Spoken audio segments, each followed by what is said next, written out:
Student, now today we will start the 8th chapter of Supplementary Reader, Class 7th, The Bear Story.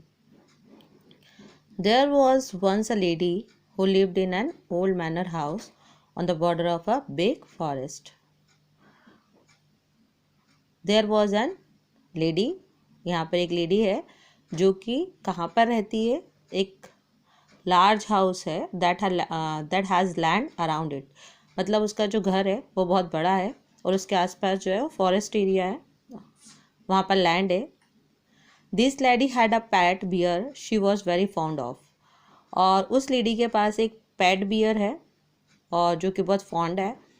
And it had been found in the forest, जो उसको कहाँ मिला था, forest में. Half dead of hunger, so small and helpless that it had to be brought. और जब उसको लेके आई तो वो बहुत भूखा था और हेल्पलेस था, तो उसने उसको लेके आई on the bottle by the lady. और फिर जो लेडी है उसने उसको एक बॉटल दी दूध पीने के लिए. And the old cook, this was several year ago, कुछ समय पहले की बात है.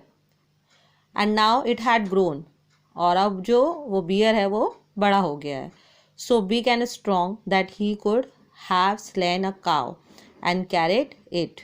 और मतलब ऐसा है कि अब वो काफ़ी बड़ा हो गया है कि गाय वगैरह जो उसको कैरिड कर ले. And it carried it and away between his two paws and if he had wanted to. मतलब इतनी उसकी हाइट हो गई थी, हेल्थ हो गई थी कि वो अगर चाहे तो उसको खा भी सकता है, पर चाहे तो खा सकता है उसको.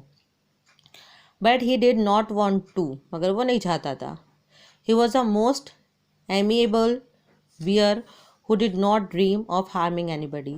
और वो एक ऐसा बियर था जो वो फ्रेंडशिप नेचर का था, वो किसी को भी नुकसान पहुंचाना नहीं चाहता था, सपने में भी नुकसान नहीं पहुंचाना चाहता था.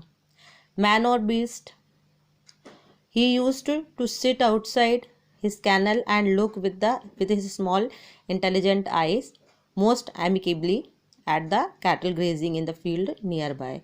और वो चुपचाप अपने कैनल में चुपचाप लोगों जो अपनी इंटेलिजेंट आइज से लोगों को देखता रहता था, जो कैटल्स थी जो ग्रेजिंग फील्ड में जो चरने के लिए आती थी उनको देखता रहता था. The three shaggy mountain ponies in the stable knew him well and did not mind in the least when he shuffled into the stable with his mistress. The children used to ride on his back, and more that once been found asleep in his kennel between his two paws. और जो बच्चे लोग थे वो उसके आसपास खेलते रहते थे, उसके पीठ पर भी बैठते थे. The three dogs loved to play all sorts of games with him. और 3 जो डॉग थे वो बियर के साथ खेलना बहुत पसंद करते थे. Pull his ears and his stump of a tail and tease him in every way. मतलब उसको चिढ़ाते रहते थे और खेलते रहते थे उसके साथ dog. But he did not mind it in the least. पर जो बियर है वो किसी चीज़ को माइंड नहीं करता था. He had never tasted meat, उसने अभी तक मीट का टेस्ट नहीं करा था. He ate the same food as the dog and often out of the same plate. जो डॉग को खाना दिया जाता था सेम वही की वही खाना बियर भी खाता था. Bread, porridge and potatoes, cabbage, turnip. Porridge means होता है खिचड़ी. ये सब जो खाना है वो